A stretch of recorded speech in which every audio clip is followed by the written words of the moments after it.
matin, c'est pourquoi je vous ai dit que nous allons avoir un message un peu extensif. Regardez ce matin cette prophétie que le bishop Alex peut nous mettre. Cette prophétie qui s'est accomplie et qui est très importante. Depuis ici dans l'église, je n'ai pas beaucoup enseigné sur les prophéties accomplies. Je voulais le faire à la radio, mais il n'y a pas ce moment. Il y a un fait historique qui vient. Un fait historique vient. Ce n'est pas possible d'échapper à ce feu. Il avance très vite. Un énorme feu qui arrive. Et toute une zone, tout un quartier est complètement brûlé. Les maisons sont brûlées, les enfants sont brûlés, totalement brûlés. Et le feu arrive si vite, des flammes en colère. Et le feu arrive et les bloque là quand les gens essaient de fuir. Alors les gens essaient de fuir. Mais le feu arrive dans cette zone et les bloque à l'intérieur. Alors les enfants sont brûlés, les grandes personnes, les maisons sont détruites. Il y a un grand feu qui va venir, un sérieux feu, un feu sérieux, qui va consumer toute une zone. Vous essayez de fuir, vous ne pouvez pas. Le feu était tellement immense et ça arrivait vite, il n'y avait pas de possibilité de s'échapper. Le Seigneur appelle à la repentance. Et 5 mois et 8 jours après, aux informations spéciales, on a vu le feu qui est arrivé à Hawaï. Que le feu arrivait avec une vitesse incroyable. Vous voyez la femme là qui dit non, non, non, on est ici pour vivre.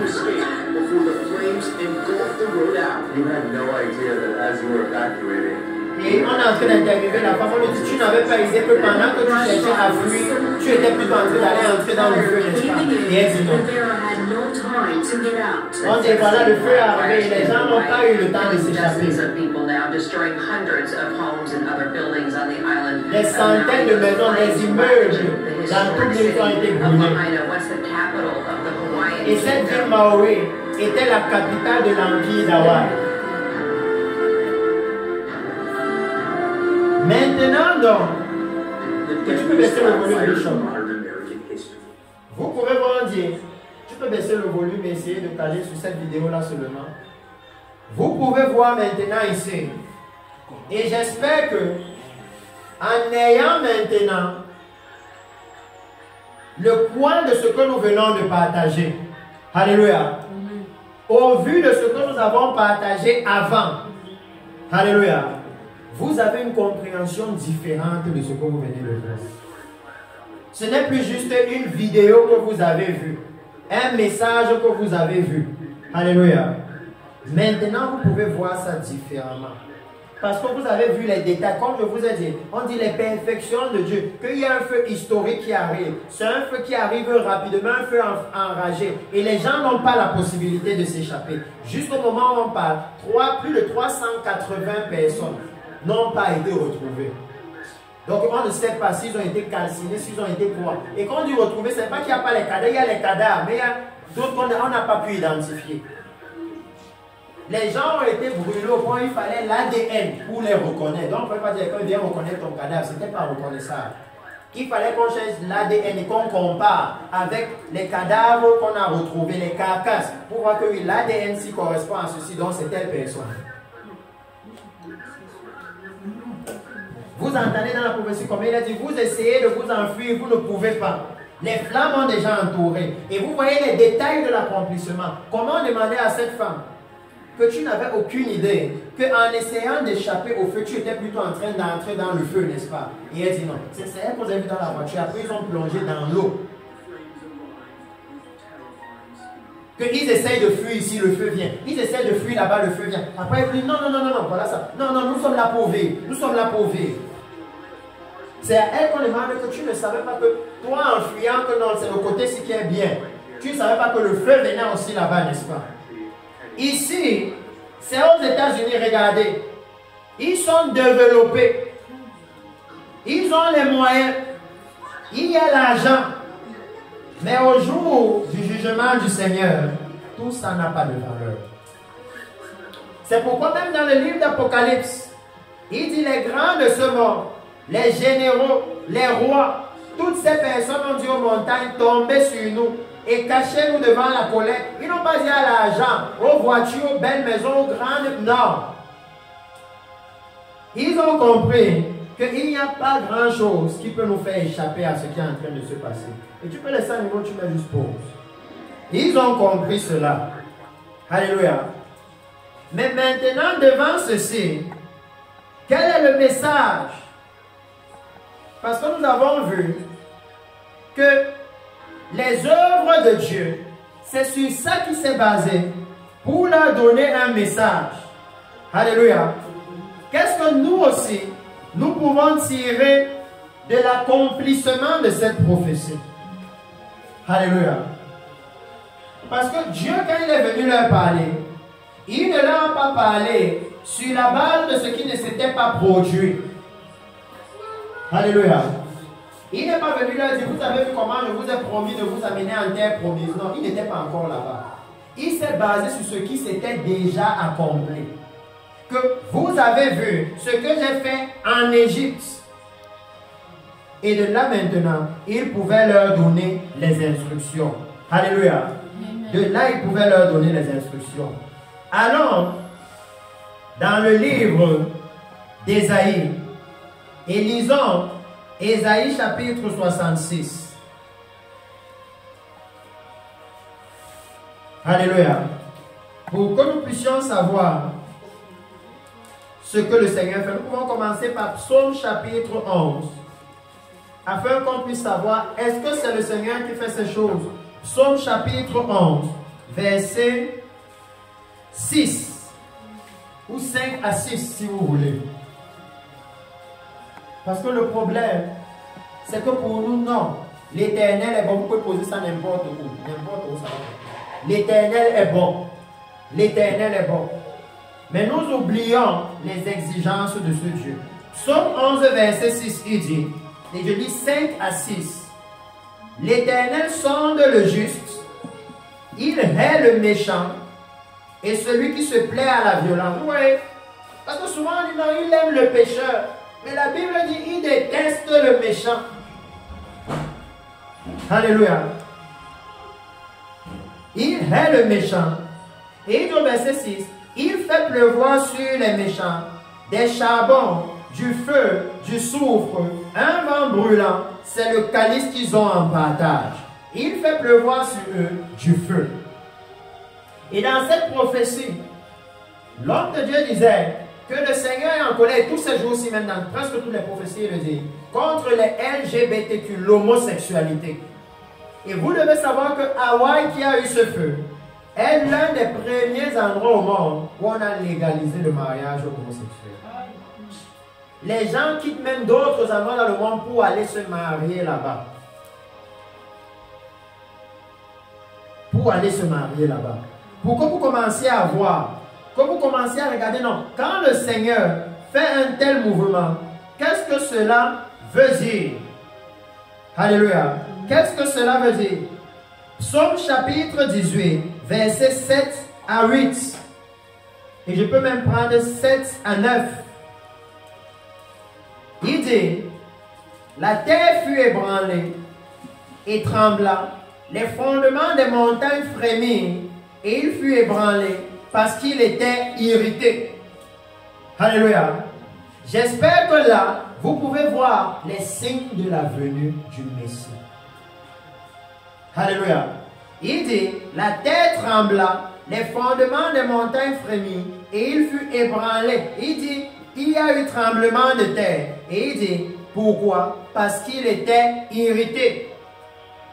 Et ceux qui connaissent Jérémie, je pense 10, verset 10, le Seigneur dit là-bas que quand l'Éternel est en colère, la terre tremble.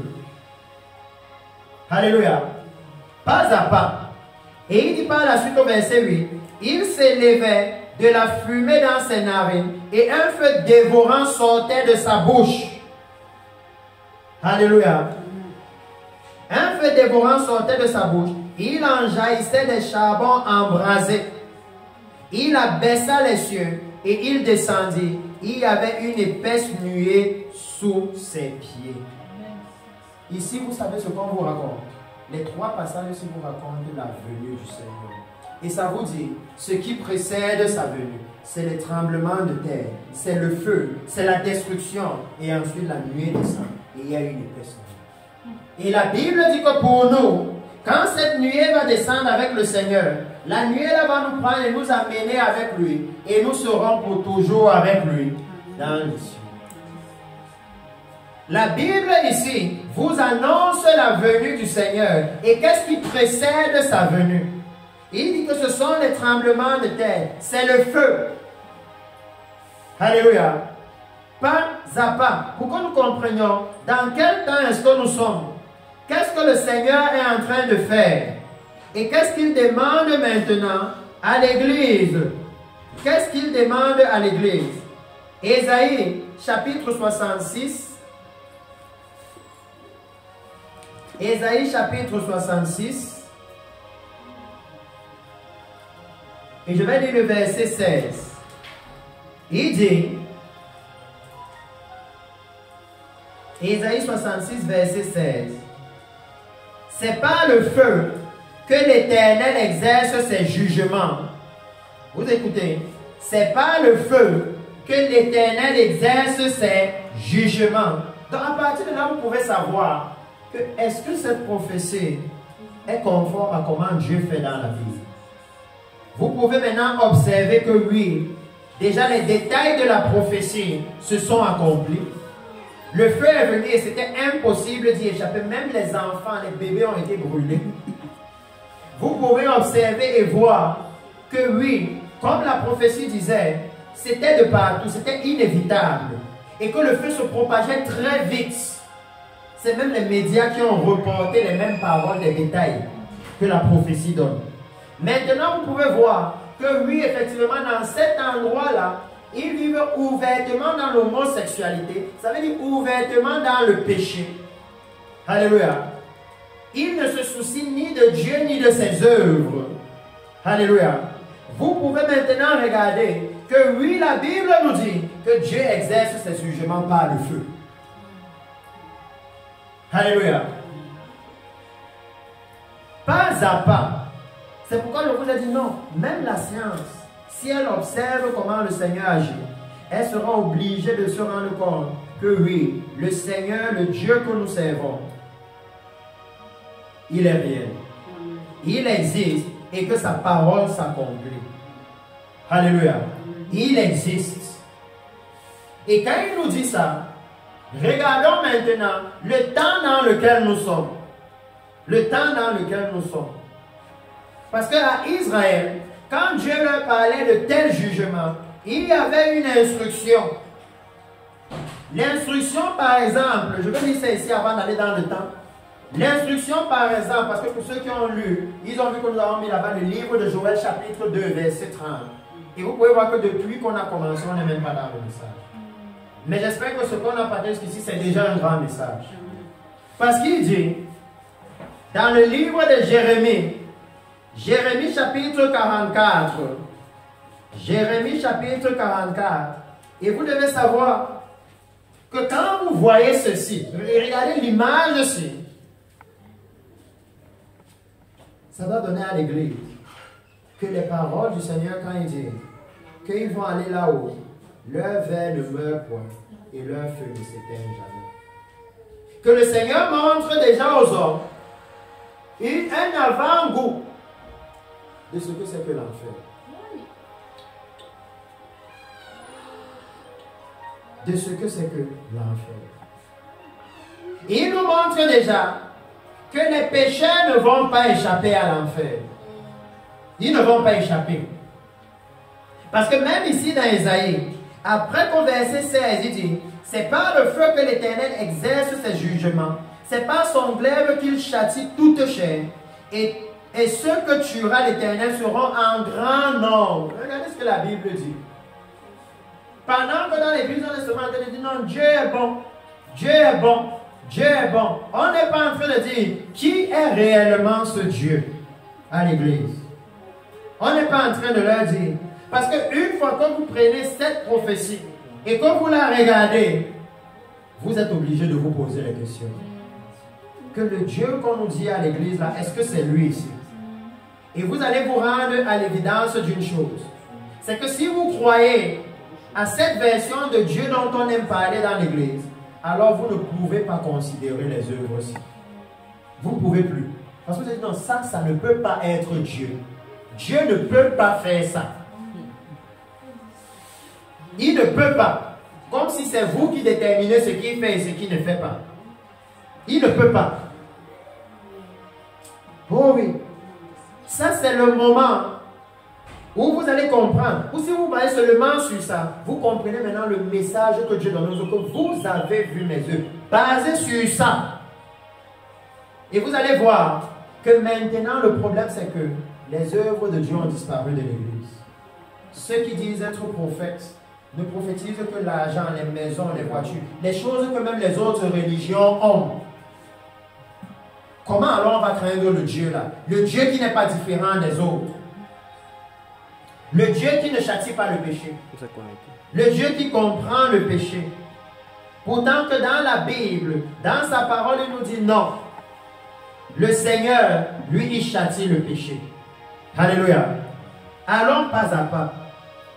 Il dit, quand il finit de dire ça au verset 16, maintenant au verset 24, le Seigneur dit, et quand on sortira, on verra les cadavres des hommes qui se sont rebellés contre moi. Alléluia. C'est ça qui s'est passé à la fin ici. On pouvait seulement prendre les cadavres. Il dit, on verra les cadavres des hommes qui se sont rebellés contre moi, car leur ver ne mourra point, et leur feu ne s'éteindra point, et ils seront pour toute chair un objet d'horreur. Quand vous écoutez, c'est ça qu'on va vous dire. Si vous écoutez les médias, vous allez entendre dire scène d'horreur à Hawaï. D'autres vont vous dire que c'est une scène apocalyptique. Oh oui, mais c'est ce que la Bible dit que c'est ce qu'ils seront. C'est ce que les gens vont dire. Et maintenant, quand le Seigneur, regardons avec Israël, et après nous allons connecter ça à ce temps pour savoir pourquoi une prophétie pareille peut s'accomplir dans ce temps-ci. Et qu'est-ce que ça veut dire? Mais quand en Israël, Dieu leur promettait de tels jugements, quel était le problème? Avant qu'on évolue vers l'église, pas à pas, qu'on fasse la transition. Le livre de Jérémie, Jérémie chapitre 4, verset 4. Et vous allez voir là-bas, le Seigneur appelait le prophète. Et il va même dire là-bas à son prophète que non, je vais faire de ta langue un feu pour brûler. Alléluia. Pour brûler. Mais Jérémie chapitre 4, verset 4 dit ceci. Jérémie chapitre 4, verset 4.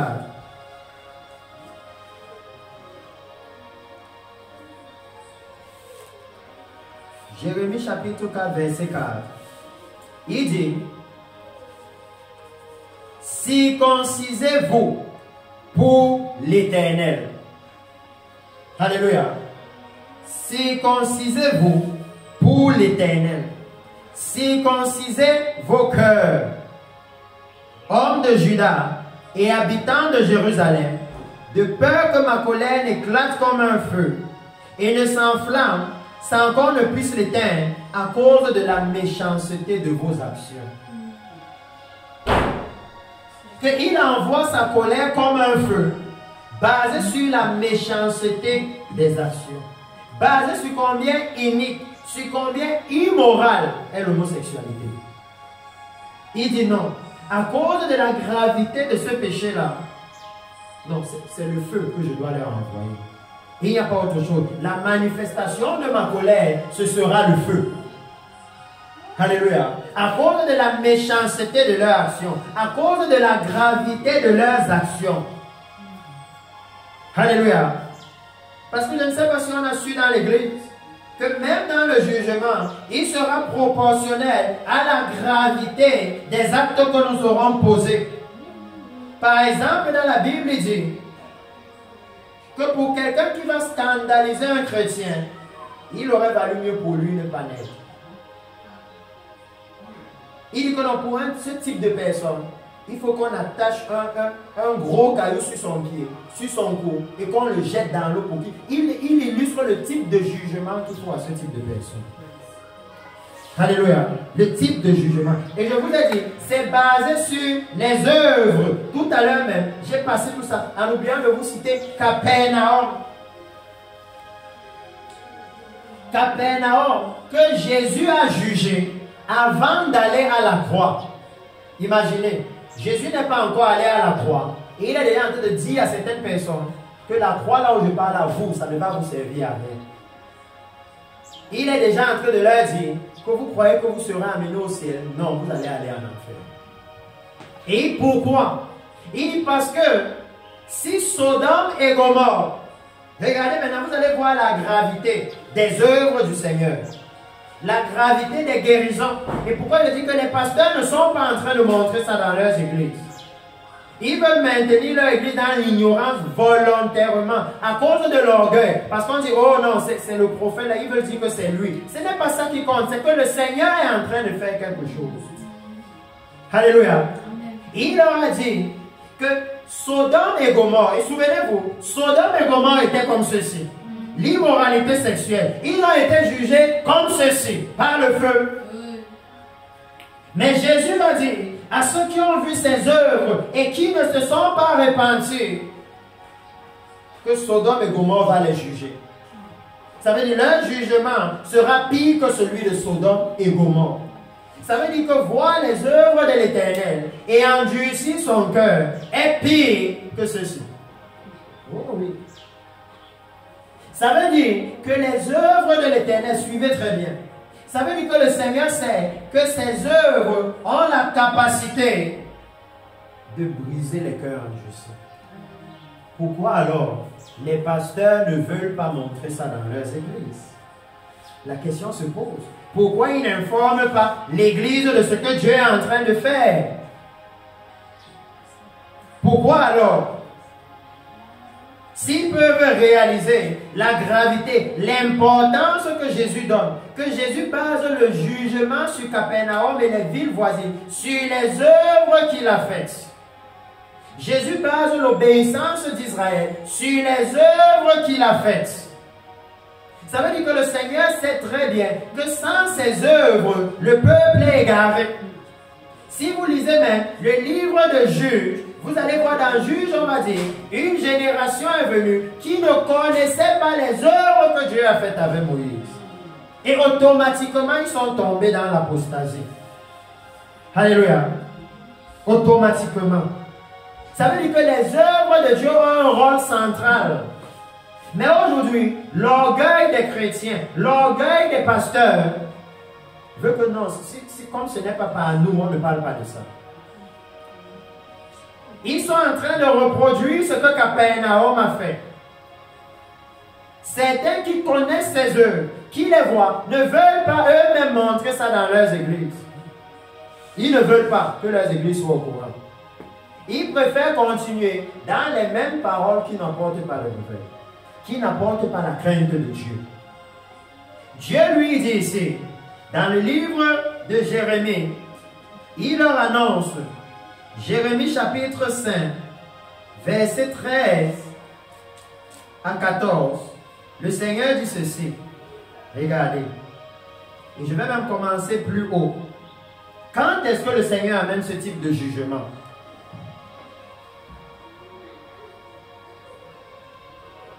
Il dit, oh, et même cette prophétie, on a donné une prophétie comme ça, bon, elle était moindre.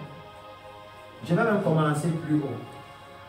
Verset 1, Jérémie chapitre 5, à partir du verset 1. Il dit, parcourez les rues de Jérusalem, regardez, informez-vous, cherchez dans les places, s'il s'y trouve un homme, s'il y en a un qui pratique la justice, qui s'attache à la vérité, et je pardonne à Jérusalem. Une seule personne. Donc, je veux que vous compreniez la gravité. Il dit que non, s'il y a une seule personne, il épargne tout Jérusalem.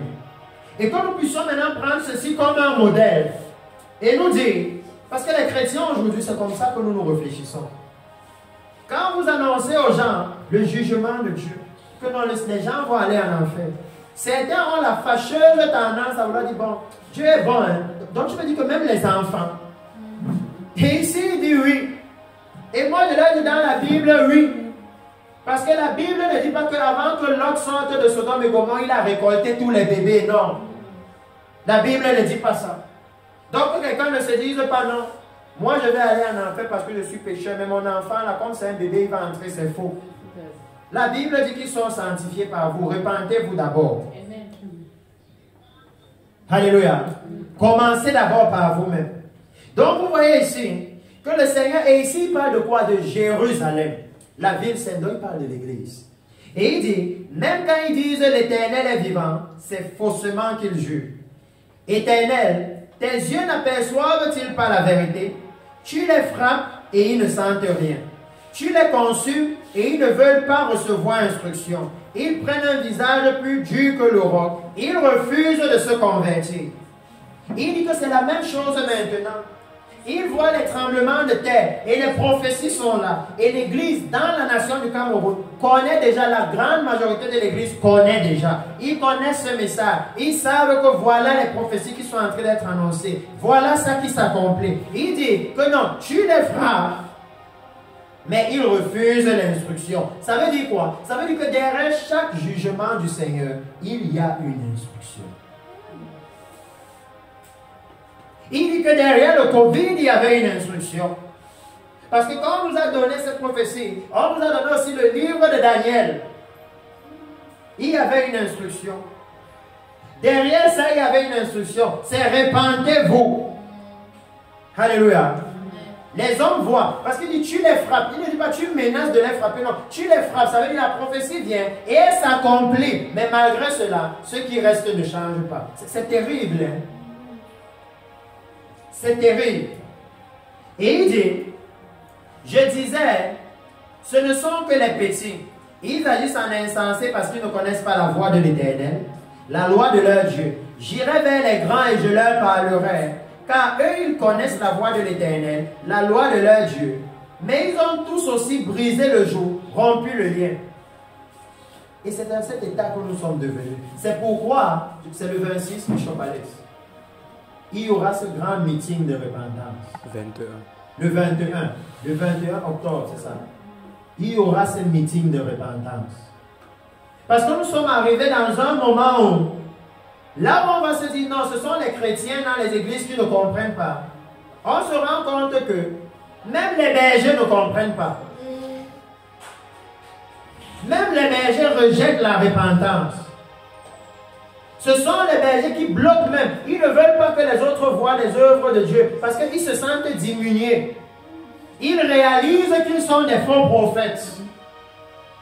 Et ils préfèrent ne pas montrer les vraies prophéties parce qu'ils sentent que non. Alors qu'il dit que non, le but c'est que tu te convertisses, c'est que tu te répandes, que tu réalises que j'étais dans l'erreur, je ne suis pas un apôtre, je ne suis pas un prophète. C'est le mensonge, c'est de la tromperie. Et que tu te répandes et que tu vives. C'est en ça que Dieu est bon. Et il dit dans la suite, c'est pourquoi le lion de la forêt les tue, le loup du désert les détruit, la panthère aux aguets dans leur ville, tous ceux qui en sortiront seront déchirés, car leurs transgressions sont nombreuses, leurs infidélités se sont multipliées. Pourquoi te pardonnerai-je? Tes enfants m'ont abandonné et ils jurent par des dieux qui n'existent pas. J'ai reçu leur serment et ils se livrent à l'adultère. Et c'est aussi bien physique que spirituel. Ils sont en foule dans la maison de la prostituée, leur idole. Semblables à des chevaux bien nourris qui courent ça et là, ils réunissent chacun après la femme de son prochain, l'adultère. Et même dans l'église, il y a l'adultère. Même dans l'église aujourd'hui, il y a des témoignages que le pasteur a couché avec la femme de son fidèle. Même dans l'église, il y a le pasteur qui laisse sa femme. Il divorce de sa femme et prend une fille dans la chorale. Dans l'église. Et il dit, il continue en disant, ne châtirai-je pas ces choses-là, dit l'Éternel. Ne me vengerai-je pas d'une pareille nation. C'est pourquoi, quand la prophétie vient d'un tremblement de terre, des sauterelles de ceci, même si vous envoyez son pasteur, il ne montre pas à l'église. Aujourd'hui, ils agissent comme s'ils veulent que le jugement atteigne l'église et atteigne la nation. Au lieu de montrer ça à l'église pour que l'église retourne au Seigneur, parce que nous savons, nous sommes conscients de notre état, on préfère faire, ah non, ça c'est pour les autres, c'est pas pour nous. Et vous voyez ici le Seigneur qui dit, montez sur les murailles, abattez mais ne détruisez pas entièrement, enlevez ces cèpes qui n'appartiennent point à l'Éternel. Car la maison d'Israël et la maison de Juda m'ont été infidèles, dit l'Éternel. Il dit, ils renient l'Éternel, ils disent, il n'existe pas, et le malheur ne viendra pas sur nous. Nous ne verrons ni l'épée, ni la famine. Et c'est ce que l'Église dit maintenant. Oh oui, les chrétiens vivent dans l'immoralité. Les chrétiens vivent dans le mensonge, volontairement, ouvertement. Et ils disent, non, comme je suis né de nouveau, vous savez, Dieu ne peut pas juger ses enfants. C'est la même chose que Israël disait. Donc ce n'est pas nouveau. Les chrétiens, les gens qui viennent leur dire, oh non, maintenant que tu es né de nouveau, il n'y a plus de condamnation pour ceux qui sont en Christ. Oubliant que tout à l'heure on a lu ceux qui sont en Christ. C'est ceux qui appartiennent à Christ. Et il dit, ceux qui appartiennent à Christ sont une nation sainte. Ils ne vivent pas dans le péché. Et vous le voyez dire, il dit ici, qu'il le renie. Verset 13, le Seigneur pointe là où ça fait mal, il dit, les prophètes ne sont que du vent et personne ne parle en eux. Qu'il leur soit fait ainsi. Donc il dit, même les faux prophètes là, c'est ça leur fin. C'est pour ça qu'on n'aime pas les prophéties ici dans nos églises. Parce que dans la prophétie ici, vous allez voir que regardez, il a dit qu'il y aura manque d'équipement, il y a manque de ventilateurs, il y a manque de masques, il n'y a même pas de médicaments. Il a dit ici que le feu se propage vite avec colère. Regardez, c'est ça que les médias disent. Il a dit que personne ne pourra échapper. Regardez, personne n'arrive à échapper. Vous voyez, les détails de ce qu'il dit s'accomplissent. Et quand on a un faux prophète, on n'aime pas ça. Parce qu'on aime les prophéties qui disent, je vois quelqu'un ici qui aura comme ça et que ça ne ressemble à rien. Demain, quelqu'un vient à l'église et dit, oh, ma tante m'a donné 25 000. On dit, oui, c'était ça. Les tromperies. Les tromperies. Et il dit, même eux, c'est le même jugement qui les attend. C'est pourquoi il demande la repentance à toute l'église. La repentance à toute la nation. Et il dit au verset 14, c'est pourquoi ainsi parle l'Éternel des armées. Parce que vous avez dit cela, voici, je veux que ma parole dans ta bouche soit du feu et ce peuple du bois, que ce feu les consume. Alléluia. Il dit que voir de telles choses maintenant devrait annoncer à l'église qu'il y a un jugement qui arrive. Alléluia. Et que le Dieu qui parle de ces choses est capable de le faire. Alléluia. Mais comment alors l'église peut prendre acte de ces choses, puisqu'on est en train de dire que non, Dieu est amour. Dieu est amour. Dieu vous aime. Il ne peut pas vous frapper. Il ne peut pas vous frapper pour vos fautes. Comment alors on peut faire cela? Le livre de Joël. Le livre de Joël. Et je vais d'abord lire. On va lire le chapitre 2. Et je vais commencer les versets 2 à 3. Ou même à partir du verset 1.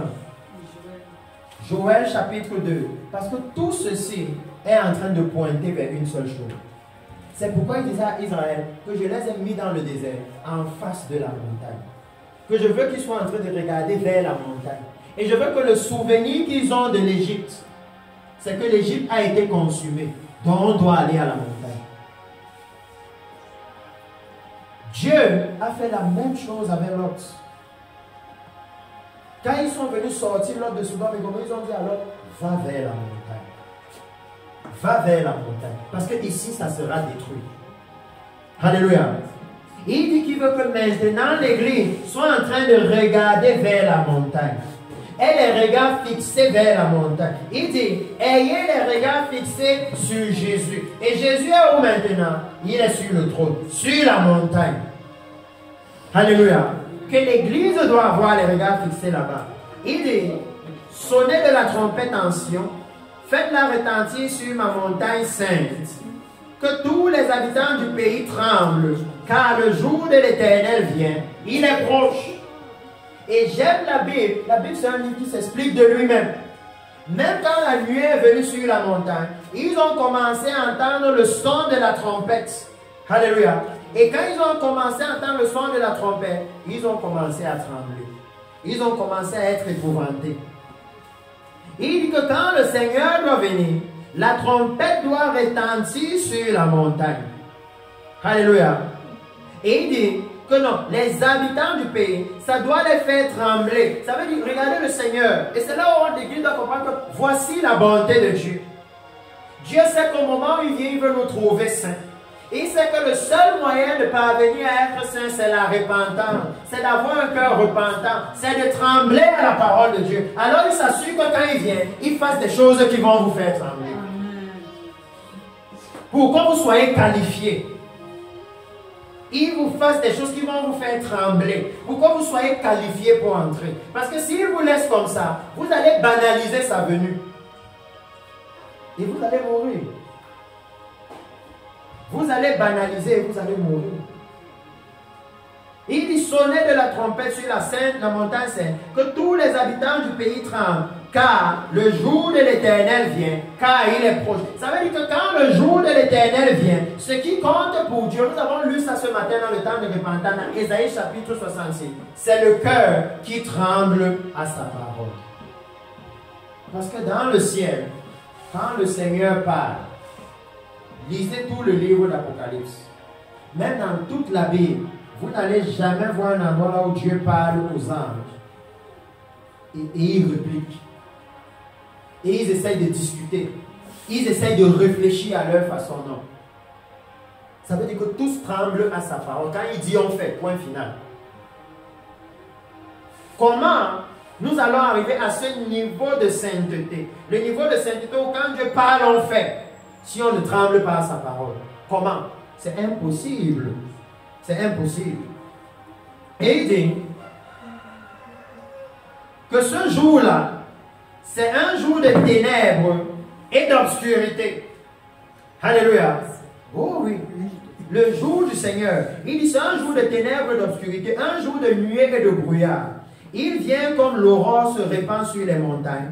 Voici un peuple païen, nombreux et puissants, tel qu'il n'y en a jamais eu et qu'il n'y en aura jamais dans la suite des âges. Vous voyez le Seigneur annoncer maintenant comment est-ce que sa venue va se passer. Alléluia. Et il parle de cette venue. Il annonce cela. Je vais avancer pour qu'on aille rapidement. Parce que je veux qu'on garde les regards sur ça. Que nous sommes en train d'aller vers la montagne, nous sommes en train d'aller vers la venue du Messie. C'est ça la direction que le Seigneur donne à l'Église. Alléluia. Toujours le livre de Joël, quand il annonce sa venue et qu'il est en train de nous faire savoir que sa venue demande que ceux qui l'attendent tremblent. Alléluia. Qu'ils soient dans la crainte. C'est ça qu'il veut dire quand il dit trembler. Dans Joël chapitre 2, verset 30, il dit ceci. Il dit maintenant la prophétie qui donne naissance à ce qu'on voit ici. Il dit: je ferai paraître des prodiges dans les cieux. Comme quoi? Comme la collision des étoiles dans le ciel. Quelque chose qui n'a jamais été observé auparavant. Il dit: je ferai paraître des prodiges dans les cieux. Et sur la terre, du sang, du feu et des colonnes de fumée. Alléluia. Avec la guerre en Ukraine, vous voyez le sang à profusion. C'est que dans les médias, maintenant, il y a une loi qui veut qu'on ne montre pas les cadavres. C'est pour ça que vous ne pouvez voir aucun des cadavres réellement de non, ne montre pas. La loi interdit ça. Mais le sang coule à profusion sur la terre. Avec les djihadistes. Alléluia. C'est visible. Et il dit maintenant du feu. Alléluia. Donc vous pouvez voir la prophétie qui donne naissance à ça. La prophétie qui donne naissance. C'est dans la Bible où Dieu a promis qu'il y aura du feu sur la terre. Et il précise bien le moment. Il dit du sang, du feu et de la fumée. Le soleil se changera en ténèbres et la lune en sang avant le jour de l'Éternel, de ce jour grand et terrible. Alléluia. Il précise bien qu'avant ce jour-là, voilà ce qui va se passer. Donc, le but de cette prophétie, c'est que quand vous voyez ça, vous savez déjà à quelle distance nous sommes du jour de l'Éternel. vous savez que le jour de l'Éternel est proche. Maintenant, pour ceux-là qui ne sont pas au courant, comment est-ce qu'ils savent où ils sont? Quand vous voyez ça, vous savez à quelle distance vous êtes du jour de l'Éternel. Vous savez que dans le jour de l'Éternel est proche. Parce qu'il précise, et c'est pourquoi nous allons repartir dans Jérémie voir quelque chose. Il précise le moment. Il dit avant le jour de l'Éternel. Et il dit que ce sera un moment particulier. Ce sera un moment particulier pourquoi? Parce qu'au verset 28, il dit ceci. Après qu'il appelle Israël à la repentance, il dit ceci. Après cela, je répandrai de mon esprit sur toute chair. Vos fils et vos filles prophétiseront. Vos vieillards auront des songes et vos jeunes gens des visions.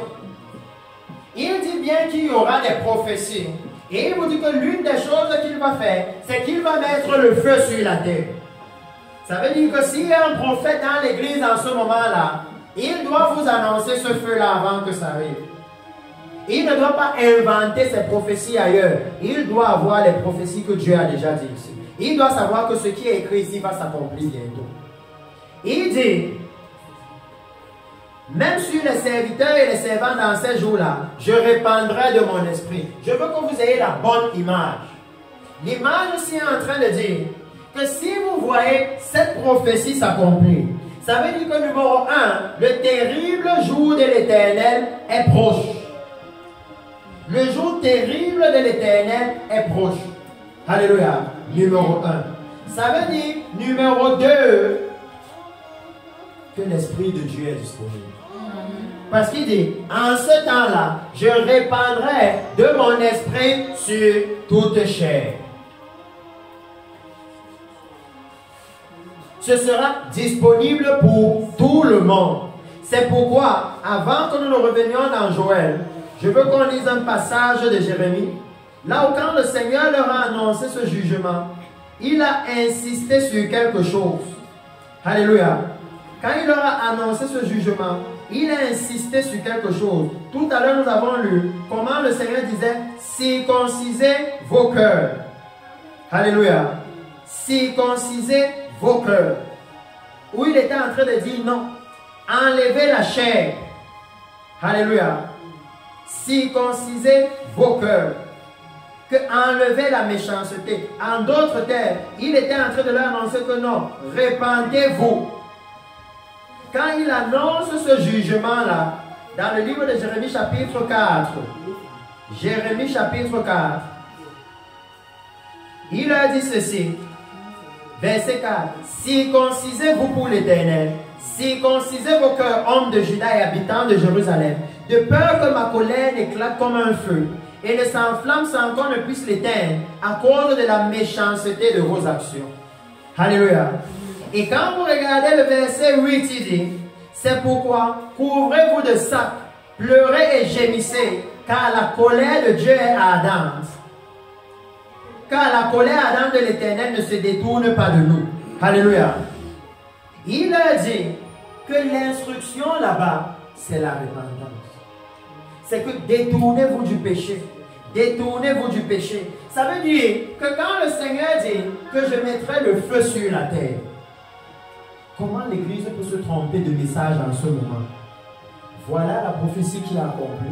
Le message qui vient avec c'est répandez-vous. Le Messie revient. Et quand vous lisez Joël, qui vous dit que ce temps va arriver, Joël vous dit que quand ce temps va arriver, alléluia, l'Esprit de Dieu sera disponible. Ça veut dire le Saint-Esprit sera disponible. Ça veut dire qu'il y aura des gens sur la terre comme maintenant qui vont dire qu'ils ont le Saint-Esprit. Comme dans l'église maintenant. C'est là où il y aura le feu sur la terre. Et quand ce feu va venir, ça va dire que le jour de l'Éternel est proche. Comment alors on peut dire qu'on ne voit pas, on ne comprend pas? Comment c'est possible? Quand on peut dire non, nous on n'arrive pas à comprendre la parole de Dieu, c'est compliqué. Et il dit là, il fait savoir clairement, il donne l'instruction de ce temps-là. L'instruction de ce temps-là. Allons dans le livre de Joël, il y a un autre passage que je voulais prendre ici, mais je n'ai pas le temps. Dans le livre de Jérémie que je voulais prendre, mais je n'ai pas le temps, nous allons repartir dans le livre de Joël. Le livre de Joël. Et dans Jérémie, vous allez voir ce que le Seigneur leur demandait. C'était de rendre justice. c'était de pratiquer la justice, de pratiquer la droiture, de pratiquer la sainteté. Donc le message du Seigneur devrait être clair pour nous, l'Église. Devrait être très clair. Le livre de Joël, chapitre 2, le point de base que nous avons pris, c'est le verset 30. Et nous avons maintenant mis tout le contexte, le moment où le Saint-Esprit est présent et la venue du Messie. Vous comprenez que le moment où le feu arrive, c'est entre le moment où le Saint-Esprit vient et le Messie vient. C'est au milieu de ce moment. Alléluia. C'est au milieu de ce moment. Et il dit, verset 32, ou laissez-moi relire verset 30 à 32. Je ferai paraître des prodiges dans les cieux et sur la terre, du sang, du feu et des colonnes de fumée. Le soleil se changera en ténèbres et la lune en sang avant l'arrivée du jour de l'Éternel, de ce jour grand et terrible. Et maintenant, verset 32, il dit, alors, quiconque invoquera le nom de l'Éternel sera sauvé. Alléluia. Et regardez ce qu'il dit. Pourquoi nous avons, le Seigneur nous a aidé à introduire ce message? Parce qu'il dit, le salut sera sur la montagne de Sion. C'est pour ça que dès le début, il dit, que placez-vous dans le désert, les yeux tournés vers la montagne. C'est là-bas qu'il y aura le salut. Le salut ne sera pas en Égypte. Le salut ne sera pas dans le monde. Voici la preuve que le salut ne sera pas là-bas. Alléluia. Le salut sera sur la montagne. Qu'à partir de ce moment-là, où vous voyez le feu comme ça, il dit c'est le moment d'invoquer le nom de l'Éternel. C'est le moment où ils doivent invoquer le nom de l'Éternel. Et il dit, le salut sera sur la montagne de Sion et à Jérusalem, comme a dit l'Éternel, et parmi les réchappés que l'Éternel appellera. Alléluia. Il est en train de dire que le jour de l'Éternel arrive. Un jour terrible. Le moment de la tribulation et de la grande tribulation, la colère de Dieu va s'abattre. Mais il dit que pour ceux qui veulent échapper à ce jour, le salut, c'est sur la montagne. Que tournez vos regards vers la montagne. Alléluia. Que ne tournez pas les regards vers le monde. Ne regardez pas les choses du monde. Ne regardez pas les choses du monde. Regardez vers la montagne. Regardez vers la montagne. Que ça, c'est le moment où l'Église doit invoquer le nom du Seigneur. Alléluia. C'est le moment où l'Église doit invoquer le nom du Seigneur. Alléluia. Mais allons maintenant et regardons le livre de Romains. Romains chapitre 10, verset 14. Romains chapitre 10, verset 14. Si vous voulez, je vais commencer à lire à partir du verset 13. À partir du verset 13.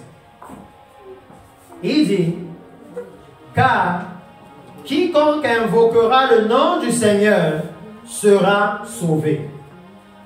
Alléluia.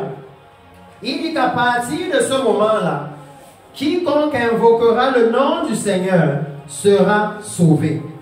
Et maintenant, il explique ceci. Et il dit, laissez-moi lire à partir du verset 6. Oh, si vous voulez même, laissez-moi lire à partir du verset 5, parce qu'il commence par quelque chose de très puissant. Nous avons beaucoup parlé de Moïse ici. Il dit, en effet, Moïse définit ainsi la justice qui vient de la loi. L'homme qui mettra ces choses en pratique vivra par elle. Mais voici comment parle la justice qui vient de la foi. Ne dis pas en ton cœur qui montera au ciel. Alléluia. C'est en faire descendre Christ.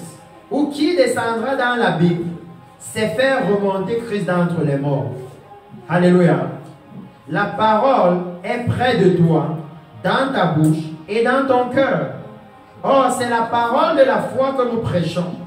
Si tu confesses de ta bouche le Seigneur Jésus, et si tu crois dans ton cœur que Dieu l'a ressuscité des morts, tu seras sauvé.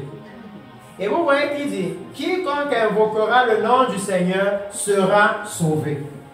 Ce que je suis en train de faire maintenant, c'est de vous détailler. Quiconque invoquera le nom du Seigneur sera sauvé.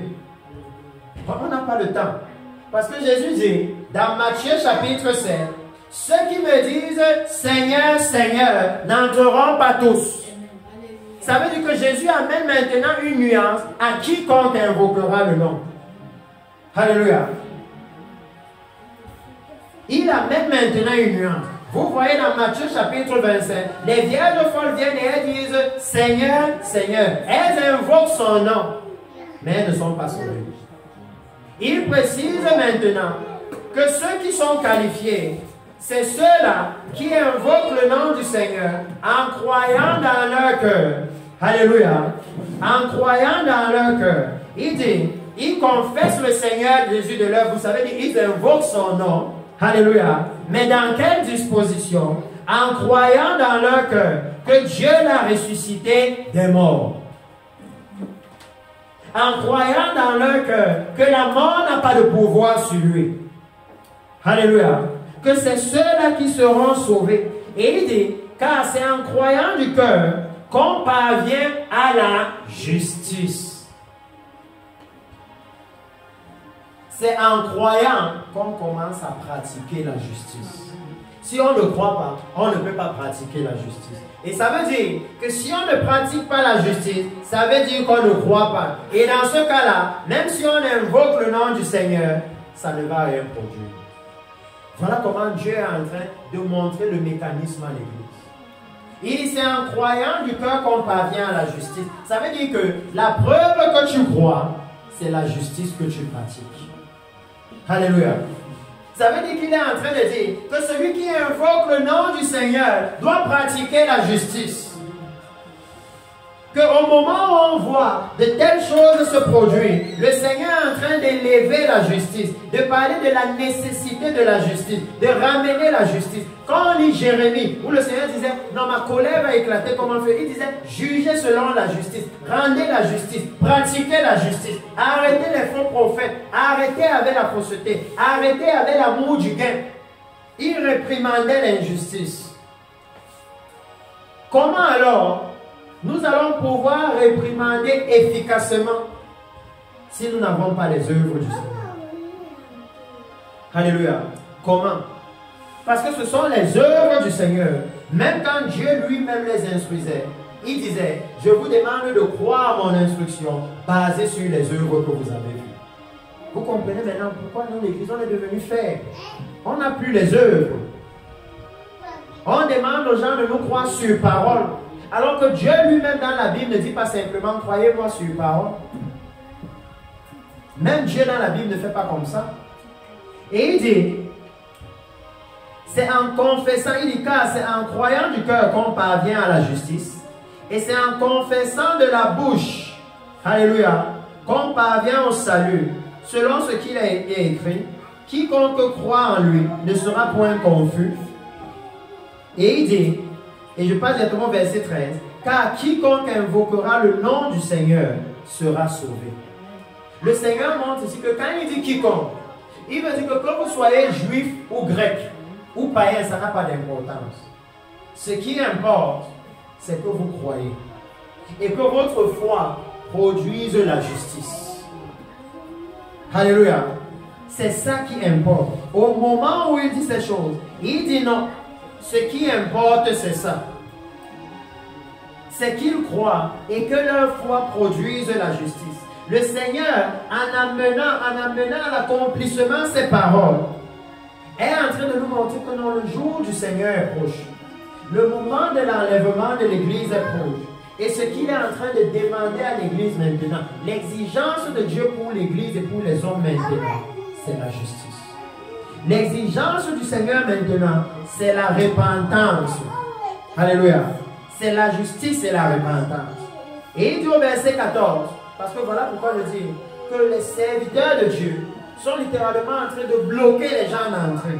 Parce que verset 14, il dit, comment donc invoqueront-ils celui en qui ils n'ont pas cru? Alléluia. Comment? Vous voyez qu'il dit que non, il faut qu'il croie pour qu'il invoque. Alléluia.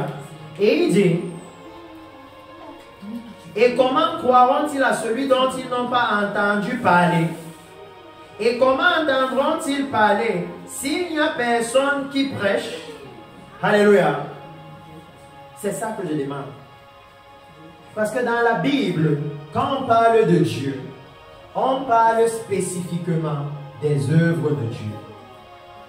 Mais maintenant, nous avons enlevé les œuvres de Dieu de la prédication. On a enlevé la puissance de Dieu de la prédication. Alléluia. C'est pour ça qu'il demande comment alors les gens vont croire. Si on ne leur parle pas de lui, si on ne leur parle pas de ce qu'il fait, si on parle des œuvres de Dieu au passé, alors qu'il est en train de faire des choses maintenant. Alléluia. Des choses palpables, des choses visibles. Dieu disait à Israël, écoutez bien, il ne disait pas à Israël, vous avez entendu ce que j'ai fait à l'Église. Alléluia. Non. Vous avez vu. Alléluia. Pour voir, ça veut dire que j'ai fait ça pendant que vous étiez vivant. J'ai fait ça sous vos yeux. Comment alors Dieu peut être en train de faire des choses sous nos yeux maintenant et nous voulons les ignorer? Parce que Dieu dit que c'est basé sur ça que vous pouvez m'obéir. Avant les œuvres là, il ne leur demandait pas d'obéir. Mais une fois qu'ils ont vu les œuvres, ils pouvaient maintenant leur dire, si vous m'obéissez, vous serez une nation sainte. Alléluia. Donc le Seigneur maintenant, en accomplissant ceci, il est en train d'élever certaines choses dans l'Église. Il est en train d'élever que l'Église doit replacer sa foi dans le Seigneur. Il est en train d'élever qu'à cette heure-ci, l'Église doit retourner dans la repentance. À cette heure-ci, l'Église doit retourner pratiquer la justice. À cette heure-ci, alléluia, l'Église doit retourner à la sainteté. À cette heure-ci, l'Église doit avoir les regards fixés sur la montagne. Alléluia. Au moment où nous parlons, il y a des exigences sur l'Église. L'accomplissement de cette prophétie amène des exigences sur l'Église, amène des exigences sur la vie chrétienne.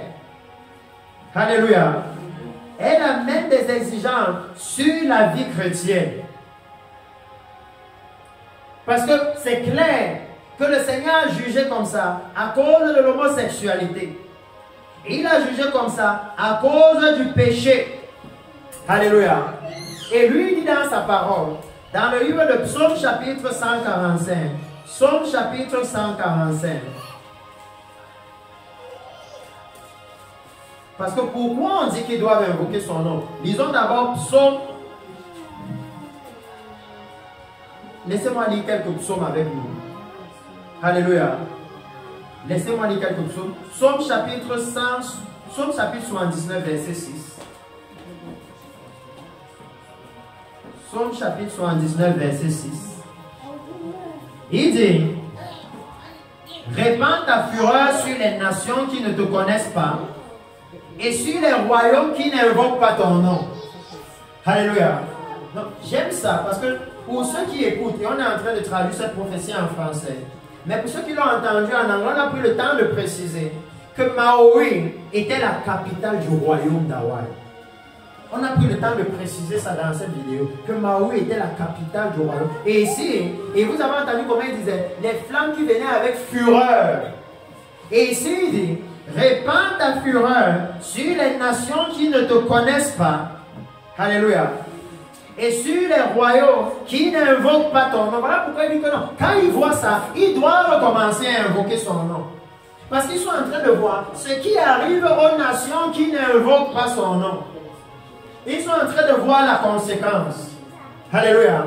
Qu'est-ce qui arrive aux nations qui disent non, nous on ne veut pas du Dieu, on veut l'immoralité sexuelle, on veut vivre comme on veut. Parce que la seule raison pour laquelle les gens n'aiment pas le Seigneur, c'est qu'ils n'aiment pas la justice, ils n'aiment pas la droiture. Ils n'aiment pas la contrainte de vivre dans la justice que la présence de Dieu amène. Ils n'aiment pas l'humilité, la contrainte de la repentance que la présence de Dieu amène. Il dit, Psaume chapitre 86, verset 5. Pourquoi ils doivent invoquer le nom du Seigneur? Et chacun des segments de ce message aujourd'hui peut donner naissance, même dans d'autres églises, à des messages entiers. Pourquoi ils doivent invoquer le Seigneur? Rien que de mettre cette prophétie, de lire ces passages et de dire, précieux peuple du Seigneur, nous devons maintenant invoquer le nom de Dieu. Comment nous devons invoquer son nom? Pourquoi nous devons invoquer son nom? Alléluia. Il dit ici, Psaume 86, verset 5, car tu es bon, Seigneur, tu pardonnes nos péchés en les effaçant, en les abandonnant complètement pour toujours et à jamais. Et ici, je suis en train de lire la version de la Bible détaillée. Tu es plein d'amour pour tous ceux qui t'invoquent. Alléluia. Pourquoi ils doivent invoquer le nom du Seigneur? C'est pour qu'il pardonne les péchés. Alléluia. Pourquoi ils doivent invoquer le nom du Seigneur? Pourquoi il dit non? Ceux qui invoqueront le nom du Seigneur seront sauvés. Psaume 145, verset 18. Psaume 145, verset 18.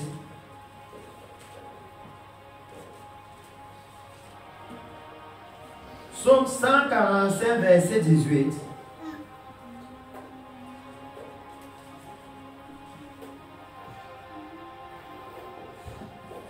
Il dit,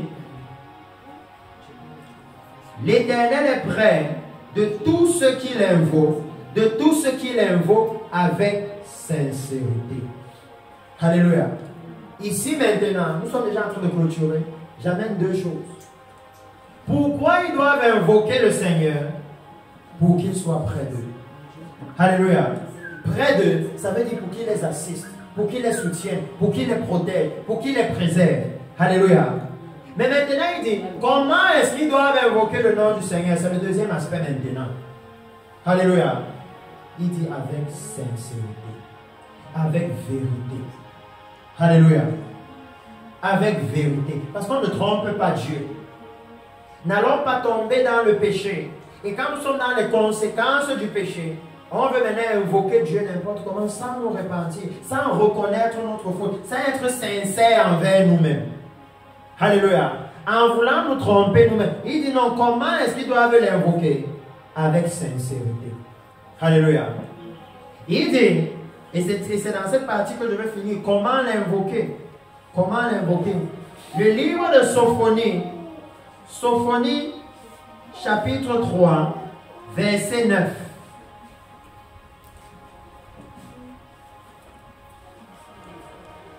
Sophonie, chapitre 3, verset 9.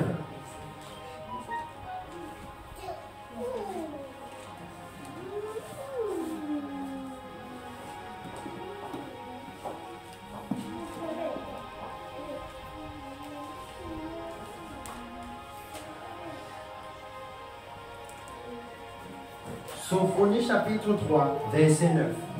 Parce que dans la Bible, il dit que ceux qui me disent Seigneur, Seigneur n'entreront pas tous dans le royaume des cieux. Et maintenant le Seigneur révèle que c'est parce que ce n'est pas qu'il ne l'invoque pas. Il l'invoque, mais pas avec sincérité.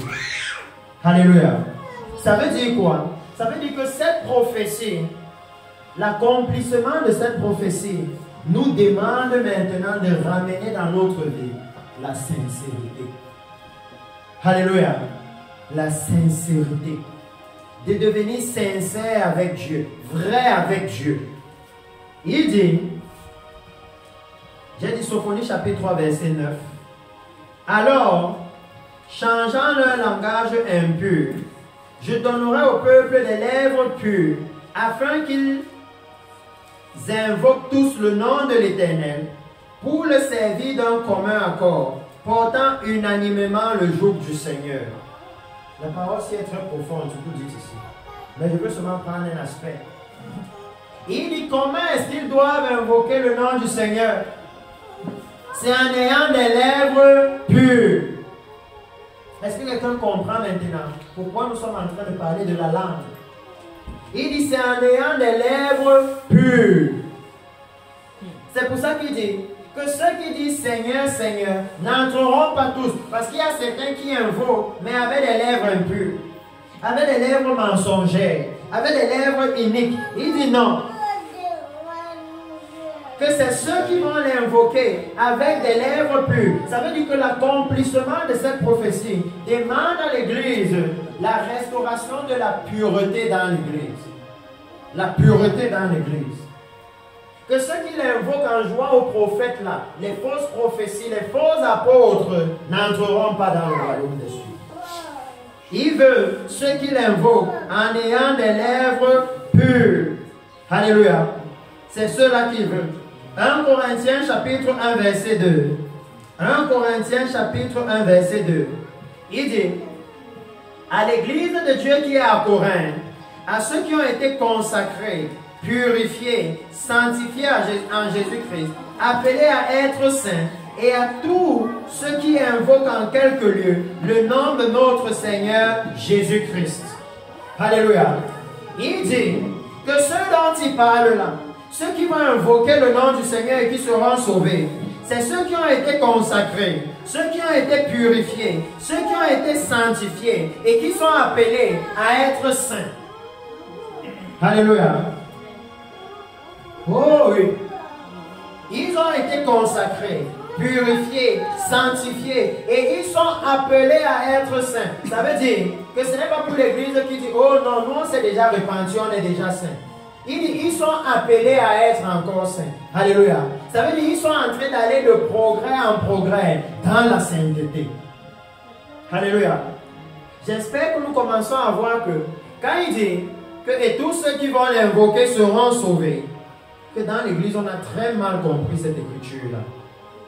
C'est pourquoi beaucoup se sont dit, ok, pourquoi tu seras sauvé? Parce que moi je pars à l'église. Il dit, non, il n'est pas question de ça. Que non, je pars à l'église. Pourquoi tu seras sauvé? Parce que je prie. Je prie Jésus, donc je serai sauvé. Il dit, il n'est pas question de ça. Que maintenant, vous pouvez comprendre de qui est-ce qu'il parle. Quand il dit, ceux qui vont l'invoquer seront sauvés. Alléluia. Il dit, ceux-là qui sont consacrés, purifiés, sanctifiés, appelés à être saints. Alléluia. C'est eux que s'ils invoquent, ils seront sauvés. Le dernier passage que nous allons prendre, c'est le livre de 2 Timothée, chapitre 2, verset 22. 2 Timothée, chapitre 2, verset 22. Il dit, fuis les passions, les convoitises de la jeunesse, et recherche la justice, la foi, la charité, la paix, avec ceux qui invoquent le Seigneur d'un cœur pur. Alléluia. Avec ceux qui invoquent le Seigneur d'un cœur pur. Donc maintenant il dit que invoquer le nom du Seigneur, c'est très puissant, ne demande pas seulement des lèvres pures, mais ça demande aussi un cœur pur. Voilà pourquoi il dit, il faut restaurer la pureté dans l'église. Restaurer la transparence dans l'église. La pureté, c'est enlever le mélange. On est un peu chrétien, on est un peu mondain. Il faut séparer. Il dit que non, que ceux qui invoquent le nom du Seigneur, ce sont ceux qui sont en train de rechercher la justice, la foi, la charité et la paix. Que si vous êtes un chrétien qui n'aime pas la paix, vous n'aimez pas faire la paix avec les gens, alors ne perdez pas le temps. Votre cœur n'est pas pur. Votre façon d'invoquer le Seigneur, Dieu ne peut pas agréer ça. Il dit que c'est ceux qui recherchent la justice. Si vous êtes un chrétien qui n'aime pas la justice, qui fait obstruction à la justice, alléluia, alors vous n'avez pas un cœur. Vous n'êtes pas qualifiés pour être ceux-là qui seront sauvés parce qu'ils invoquent le Seigneur. Alléluia. Il dit que l'accomplissement de cette prophétie doit faire prendre conscience à l'Église maintenant de tout ceci. Que voici le moment d'invoquer le nom du Seigneur et que nous devons le faire d'un cœur pur. Alléluia. Nous devons le faire dans la justice la plus totale, dans la droiture la plus totale. Et vous allez réaliser que c'est pourquoi ça appelle à la repentance. Voilà pourquoi le Seigneur pouvait dire par Jérémie au peuple, circoncisez vos cœurs, répandez-vous, retournez, défrichez-vous un champ nouveau. Alléluia. Aujourd'hui, le Seigneur est en train de dire la même chose à l'Église. Que le jour du Seigneur est proche. Alléluia. Voici la preuve. Mais il dit, mais ceux qui vont l'invoquer, c'est le moment où nous devons commencer à l'invoquer. C'est le moment où si quelqu'un ne l'invoquait pas, avait des lèvres pures, avait un cœur pur, en recherchant la paix et la sanctification, qu'à partir de maintenant, c'est ce que nous devons faire. Vous voyez que là-dedans, quand vous regardez à l'accomplissement de cette prophétie, nulle part le Seigneur ne dit qu'il va donner beaucoup d'argent à l'Église. Nulle part il ne dit que non, après cela, j'enverrai des milliards dans les poches des chrétiens. Après cela, vous construirez de grands immeubles. Non, nulle part il ne parle de ça. Mais la bonne nouvelle qu'il nous donne, c'est que quand nous voyons ça s'accomplir, le Saint-Esprit est disponible. Alléluia. Quand nous voyons ça s'accomplir, le Saint-Esprit est disponible. Celui qui est venu pour nous convaincre de péché, de justice et de jugement, pour nous aider à parvenir à la repentance, pour nous aider à changer de vie, pour circoncire nos cœurs, il est disponible. Alléluia. Ça veut dire que l'accomplissement de cette prophétie nous dit littéralement que oui, c'est le bon moment pour commencer à invoquer le nom du Seigneur. Alléluia. Donc je veux que comme nous sommes en train de clôturer, que nous puissions nous lever un instant pour parler au Seigneur. Si pendant ce message, quelqu'un s'est rendu compte que le Seigneur me parle à moi, c'est à moi que le Seigneur demande maintenant de pratiquer la justice. C'est à moi que le Seigneur demande maintenant de pratiquer la droiture. C'est à moi que le Seigneur demande de l'invoquer d'un cœur pur. Alors qu'il puisse parler au Seigneur ce matin. Qu'il puisse aller devant le Seigneur. Qu'il puisse commencer à invoquer le Seigneur dans le bon sens, en recherchant la justice, en recherchant la paix, en recherchant la sainteté, qu'il puisse commencer à demander au Seigneur les choses qui ont la valeur devant lui, les choses qui ont l'importance devant lui, qu'il puisse commencer à invoquer.